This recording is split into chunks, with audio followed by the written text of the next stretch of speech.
บายดีพี่น้องพ่อก็มืดยิ้มสแนลอีกแล้วพี่น้องเอ้า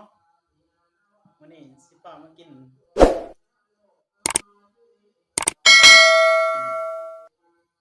แซ่บๆเลยแหล้วฮะแซ่บๆอีกการนะพี่น้อง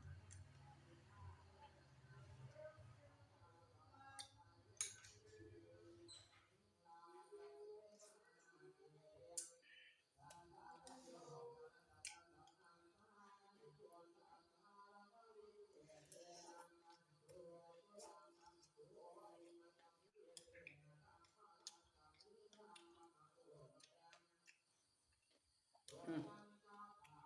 เอาทะเลน้ำพี่น้องอืม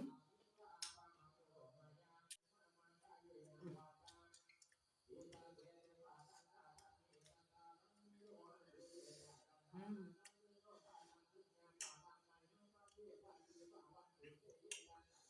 อืมตอนกุ้งพี่น้องอืม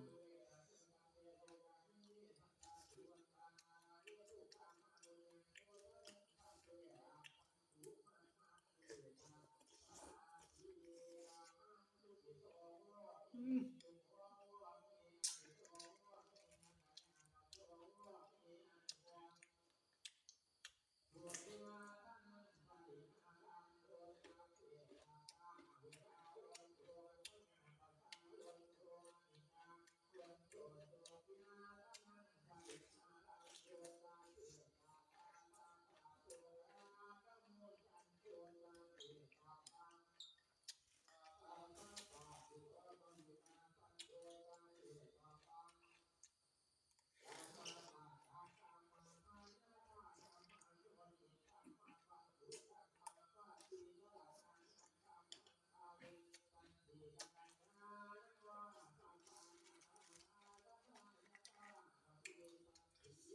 อืม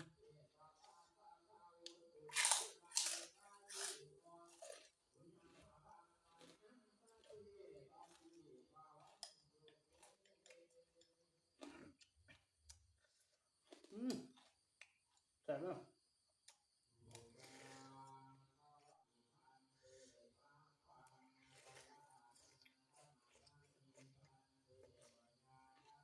อืม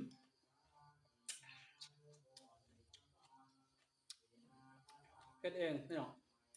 ทำเองแซ่บอยู่พี่น้องอืม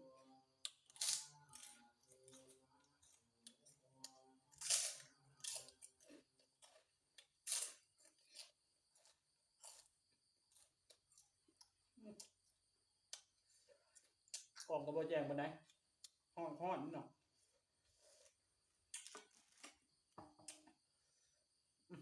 คำใหญ่ๆบ่เบิ่งคำใหญ่ๆคือว่าอืมอืม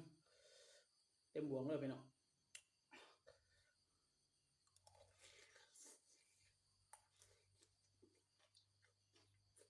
อืม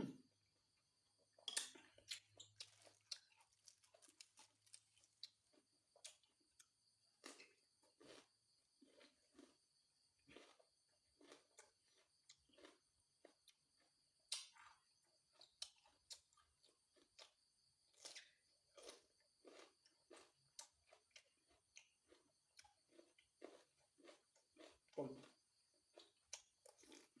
อืมอืมน้ำต้มพี่น้องน้ำซุปเป็นไรอืม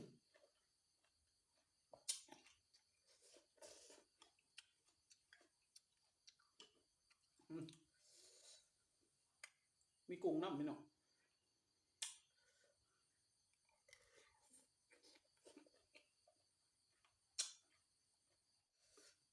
แซ่บน้ำเบาเหมือนเลยพี่น้อง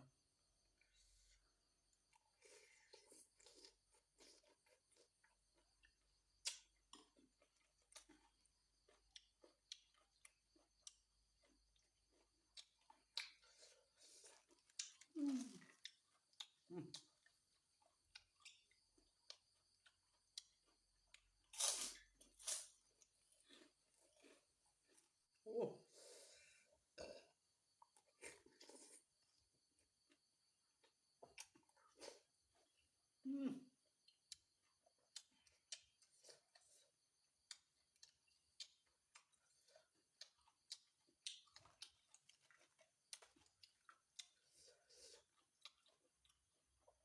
เริ่มเผ็ดแล้วพี่น้องอืม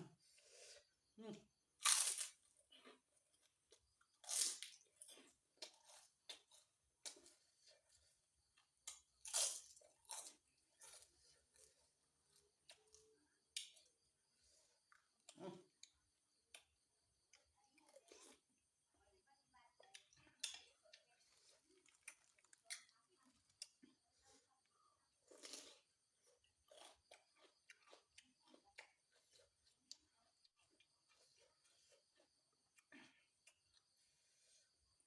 ืม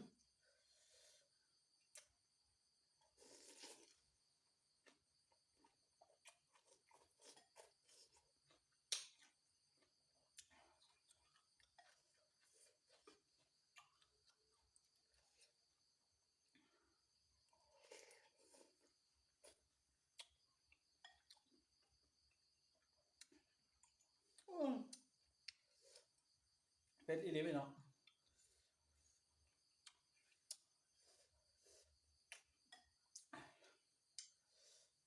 ใส่มะเขือเก่าหน่วยพี่น้องว้าอืม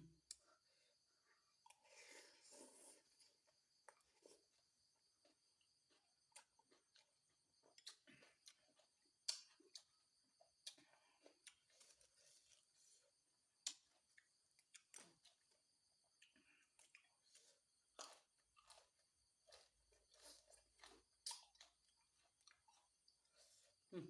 ปลาหมึก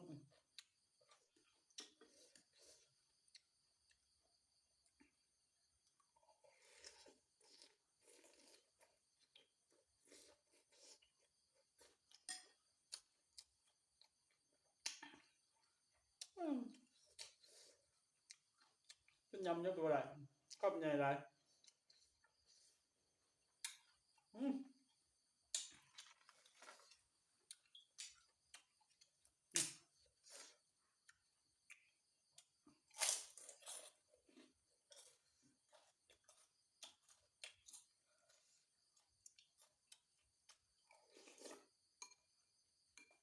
อืม